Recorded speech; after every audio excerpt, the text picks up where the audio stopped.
A man has been indicted planning to attack a Michigan synagogue. Let's put it up for a mass.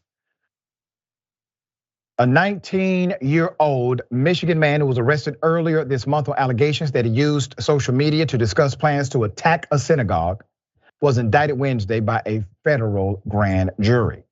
Seann Patrick Pietila was indicted on 2 counts of threatening communications in interstate commerce and 1 count of threat to kill or injure by means of fire. That's according to the court documents. So this guy discussed the plan on Instagram. He discussed the attack on Instagram. Court documents verified this, where he frequently posted anti-Semitic remarks about hating Jews and being inspired by the men convicted of 2 mass shootings in New Zealand and Norway, who shot and killed dozens of people, driven to the murders by religious hatred and far-right extremism.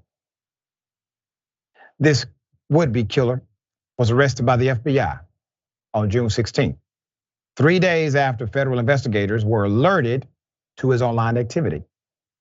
According to previous court documents following his arrest, investigators searched his phone and found a note referencing Zadik, a synagogue in East Lansing, Michigan. There's the picture, put it up. The date, March 15, 2024, was also found. A reference to the New Zealand mass shooting on March 15, 2019. And a list of equipment, including pipe bombs, Molotov cocktails, and firearms. When investigators searched his home, they found a 12-gauge shotgun, ammunition, several knives, tactical vest, and a Nazi flag. That is your white supremacist starter kit. If convicted as charged, he faces a maximum 10 years in prison for the charge of threatening communications and interstate commerce, and 5 years for the charge of threat to kill or injure by means of fire. In a report released in March, the Anti-Defamation League found that the number of anti-Semitic incidents in the US rose 36% in 2022 compared to the year before.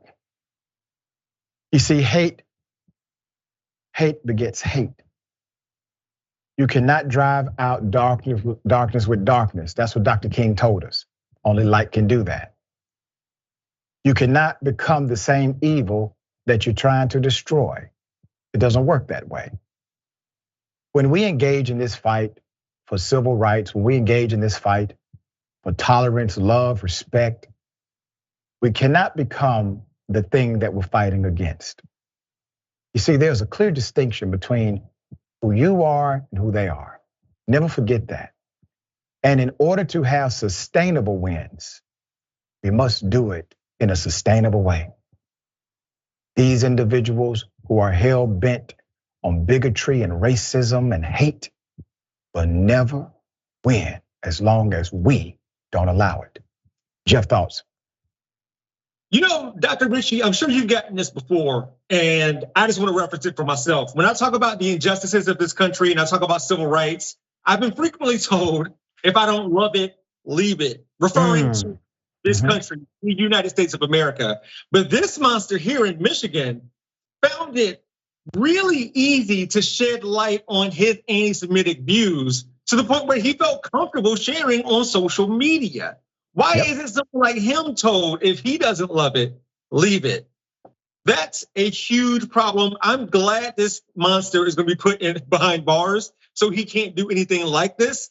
And this is only gonna spur someone else to at least attempt something like this. So we gotta stay vigilant and shed light on people like this so justice can prevail, man. That's right, well said.